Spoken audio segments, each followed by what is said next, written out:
Assalamualaikum warahmatullahi wabarakatuh. Kita ketemu lagi untuk materi mengenai analisa dan perancangan sistem informasi. Kali ini kita akan masuk ke dalam materi rancangan layar. Tidak lupa saya selalu mengingatkan untuk selalu melaksanakan 5M ya sekarang, bukan lagi 3M. Prokesnya tetap dijaga karena sekarang kita sudah memasuki PPKM level 3 dan bahkan sekarang masuk ke PPKM level 4. Jadi kalau bisa tetap di rumah, tetap jaga kesehatan dan tetap jaga imunitas. Baiklah, sekarang kita masuk ke rancangan layar. Jadi kalau kita melihat rancangan layar, berarti rancangan layar itu adalah interaksi ya. Interaksi antara user dengan sistem yang baru. Bagaimana cara user untuk melakukan proses sistem yang baru, kemudian apa saja yang diinput oleh user di dalam sistem yang baru. Nah, biasanya untuk rancangan layar ini dia akan keterkaitan dengan use case ya, dengan use case yang sudah kita konsepkan sebelumnya. Kemudian dia juga keterkaitan dengan yang namanya diagram IR yang sudah konsepkan sebelumnya. Jadi untuk membuat rancangan layar dia terkait dengan use case diagram dan diagram IR-nya. Nah, kemudian biasanya untuk menggambarkan nanti apa saja yang akan diinput ya di dalam interaksi antara user dengan sistem yang barunya, biasanya dia dibuat yang namanya struktur tampilan. Nah, biasanya untuk struktur tampilan ini biasanya dibuat berdasarkan use case yang ada atau use case yang sudah dikonsepkan. Jadi nanti dari sini berdasarkan struktur tampilan yang ada, itu nanti baru akan diuraikan satu persatu rancangan layarnya. Misalnya di sini kita bisa melihat struktur tampilannya ada entry pelanggan, kemudian ada entry barang, ada entry pesanan, ada cetak nota, dan seterusnya. Nah, berarti nanti di dalam rancangan layarnya otomatis nanti akan kita uraikan yang pertama yaitu entry pelanggan, kemudian entry barang, entry pesanan, cetak nota, dan seterusnya. Itu nanti akan kita gambarkan bagaimana rancangan layarnya agar nanti usernya tahu apa yang akan diinput di dalam sistem yang baru. Nah, sekarang sebelum kita masuk ke dalam rancangan layarnya, nah kita lihat di sini misalnya struktur tampilan yang ada di sini, ya. Mungkin ini ada beberapa yang tidak ada di use case-nya, saya hanya mengambil sebagian saja. Nah, kita lihat use case yang saya gambarkan, struktur tampilan itu dapatnya dari mana? Kita lihat di sini. Nah, ini ada entry pelanggan, ada entry barang, ada entry pesanan, kemudian cetak nota atau faktur, kemudian di sini ada cetak pengiriman. Nah, jadi dari use case yang ada di sini, kita bisa melihat nanti struktur tampilannya, ya. Nah, itu yang bentuknya seperti ini. Ya. Ini saya ambil use case-nya tadi sebagian ya dari struktur tampilan yang ada di sini. Tapi kalau kita melihat berdasarkan struktur tampilan yang ada di sini, berarti use case-nya otomatis akan lebih banyak lagi ya sesuai dengan struktur tampilan yang ada di sini. Tadi use case-nya saya ambil hanya sebagian saja, karena rancangan layarnya juga nanti akan dijelaskan sebagian. Nah, kemudian setelah kita melihat struktur tampilan yang ada di sini, kita lihat berarti yang pertama itu ada yang namanya entry pelanggan. Ya. Nah, seperti apa entry pelanggan itu rancangan layarnya? Nah, kita lihat di sini. Nah, ini rancangan layarnya. Di sini ada entry pelanggan, ya. Nah, kemudian rancang layar entry pelanggan ini untuk mungkin ya keterangan-keterangan yang ada di dalam rancangan layar itu tergantung desain kita ya. Nanti seperti apa, yang penting intinya user ya lebih mudah memahami nanti apa yang akan diinput. Jadi tampilannya itu terserah mau tampilannya seperti apa. Misalnya kita lihat di sini ada kop, kemudian di sini ada yang namanya atribut ya yang akan diinput, kemudian ini nilai datanya ya, nilai data dari data yang akan diinput, kemudian ini button-buttonnya. Nah, peletakan dari kopnya, peletakan dari atribut atau datanya, kemudian nilai data atau data value-nya itu terserah penempatannya maunya seperti apa ya. Yang penting nanti usernya tidak bingung ya, atau misalnya jangan diletakkannya misalnya dia tidak beraturan ya atau sembarangan. Nanti takutnya usernya akan bingung bagaimana proses menginputnya, kemudian mana yang duluan akan diinput. Nah, jadi sebaiknya kita mengurutkan data yang akan diinput itu sebaiknya beraturan dan mudah dilihat oleh user, kemudian mudah diingat, dan user juga memahami proses inputnya seperti apa. Sama dengan buttonnya, buttonnya bisa diletakkan di kanan, bisa diletakkan di kiri, bisa diletakkan di bawah ya. Intinya memang bahwa user tahu bahwa itu proses setelah penginputan, apakah dia mau menyimpan, apakah dia mau merubah, apakah dia mau menghapus, dan seterusnya ya. Jadi sebaiknya pada saat kita merancang rancangan layar nanti ya untuk interaksi usernya dengan sistemnya, itu sebaiknya kita harus memahami warna ya. Warna itu biar tidak menyakitkan mata itu seperti apa ya. Kemudian biar usernya itu kelihatan apa yang akan diinput itu warnanya seperti apa. Kemudian tata letaknya dan lain sebagainya. Itu yang harus diperhatikan pada saat rancangan layar. Nah, sekarang kita lihat di dalam struktur tampilan yang pertama, kemudian berdasarkan user ini kita akan melihat yang namanya entry pelanggan ya. Entry pelanggan, di sini ada kode pelanggan, nama pelanggan, alamat, dan telepon. Nah, dari mana data yang ada di rancangan layar ini didapatkan? Oh, bahwa ternyata di dalam rancangan entry data pelanggan ada kode pelanggan, ada nama pelanggan, kemudian ada alamat, ada telepon. Ini semuanya didapatkan dari diagram IR. Ya. Nah, ini kita lihat. Nah, ini diagram IR-nya. Ya. Nah, ini diagram IR-nya kita bisa lihat, oh ternyata pelanggan ada nomor atau kode pelanggan, ada nama pelanggan, kemudian alamat pelanggan, kemudian telepon pelanggan. Kemudian kenapa pelanggan ini hanya atribut pelanggan yang dipakai? Karena pelanggan ini masuk ke dalam file master. Ya. Jadi pada saat kita melihat file master berarti nanti di dalam rancangan layarnya berarti hanya ada data atau atribut dari entitas itu sendiri. Nah, jadi kita lihat di sini ada 4 atribut atau 4 data. Berarti kita melihat ke dalam rancangan layarnya, ya kita lihat di sini. Nah, ternyata di sini juga akan ada 4 data yang akan diinput. Ada kode, ada nama, ada alamat, dan ada telepon. Nah, kemudian yang namanya master bisa disimpan, bisa diedit, bisa dihapus, kemudian setelah selesai biasanya yang namanya staff juga akan keluar dari proses rancangan layar. Nah, kemudian yang berikutnya kita melihat ya berdasarkan struktur tampilan berikutnya yang harus digambarkan rancangan layarnya itu ada yang namanya entry barang. Berdasarkan use case-nya juga tadi kita sudah melihat ada entry barang. Nah, kemudian entry barang seperti apa rancangan layarnya?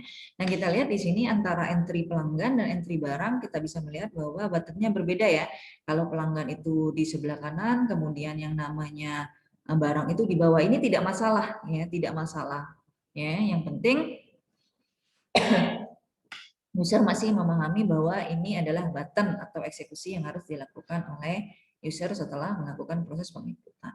Nah, kemudian kita lihat barang, ya ternyata data yang ada itu mulai dari kode sampai stop. Nah, dari mana data barang ini dilihat atau diambil? Ya. Nah, sekarang kita lihat diagram IR-nya.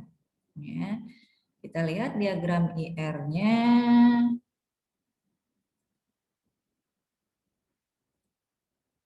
Nah, ini diagram IR-nya. Ya. Kita melihat barang, ada kode barang, ada nama barang, ada satuan, ada harga, ada stok. Berarti atribut ini ya, dia tidak jauh berbeda dengan pelanggan, dia dikategorikan sebagai file master. Berarti nanti yang ada di dalam rancangan layarnya itu hanya atribut dari barang saja, tidak atribut yang lainnya. Sekarang kita lihat untuk rancangan layar dari entry barang. Ini kita lihat ya.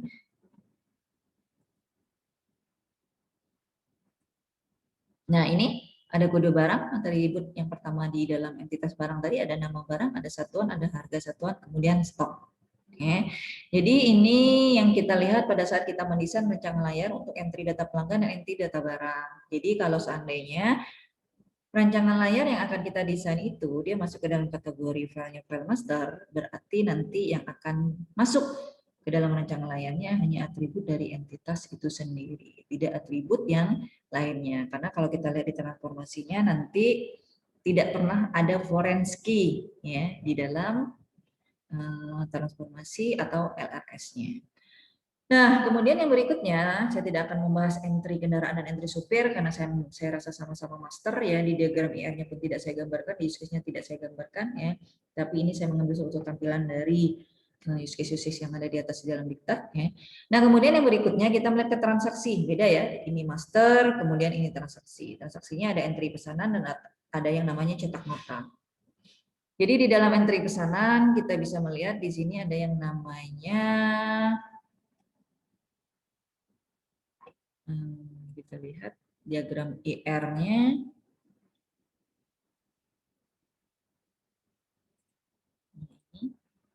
Entry pesanan di sini kita bisa melihat ada atributnya yang namanya nomor PO dan tanggal PO ya. Nah, dua atribut ini itu pasti masuk ke dalam rancangan layar ya pesanan. Kemudian kita bisa melihat di sini pesanan dia juga berhubungan dengan pelanggan. Nah, kalau kita lihat pelanggan ini one, kemudian pesanan ini many, otomatis nomor pelanggan ini akan ada di pesanan.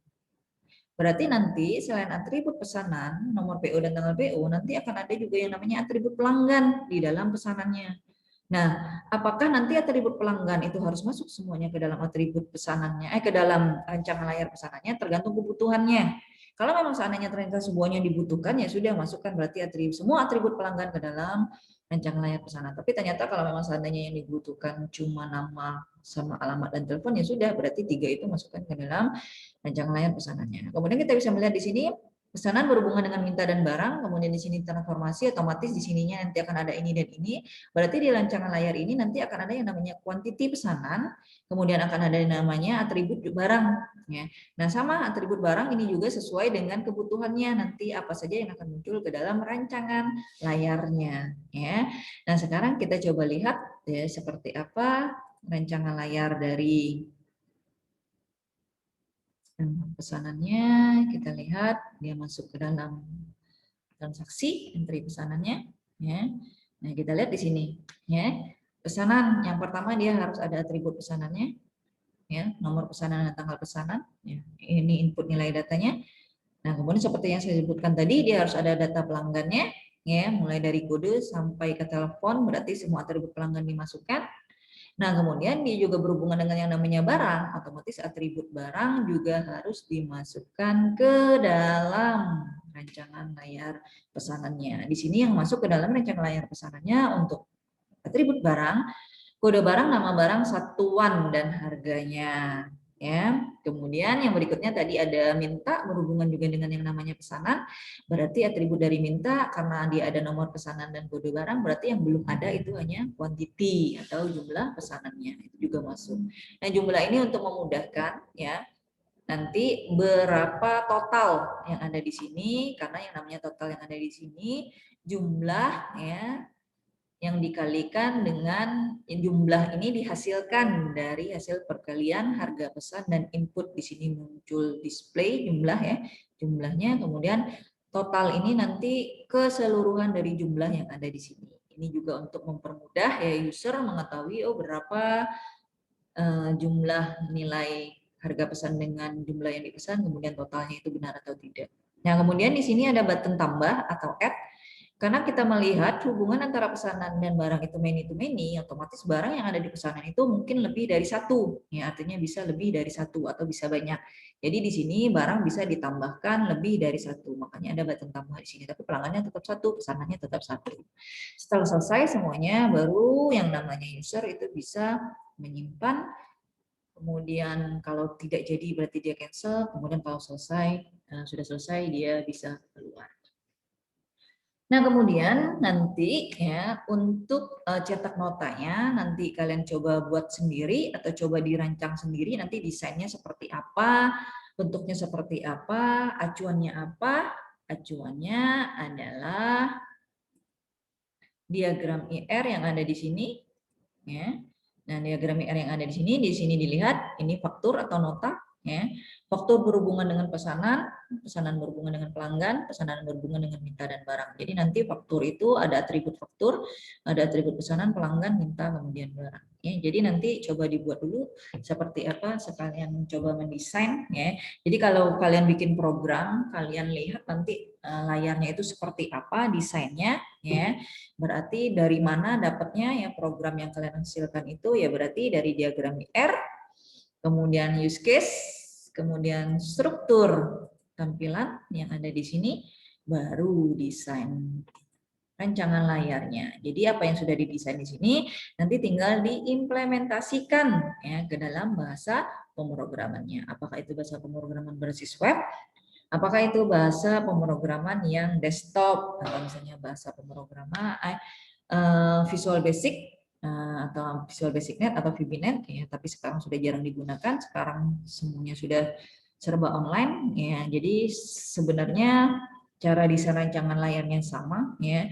Paling berbeda hanya di dalam tampilannya antara web dan desktop itu ya. Baiklah, kalau seandainya masih ada yang mau ditanyakan atau masih ada yang belum paham mengenai rancangan layarnya, silakan kita diskusikan, apakah itu lewat WhatsApp atau silakan lewat Google Classroom-nya. Baiklah, untuk rancangan layar materi kita kali ini saya cukupkan sampai di sini. Kita ketemu lagi untuk materi yang berikutnya. Salam budi luhur, salam sehat, tetap jaga imunitas, dan tetap jaga prokesnya. Bye-bye.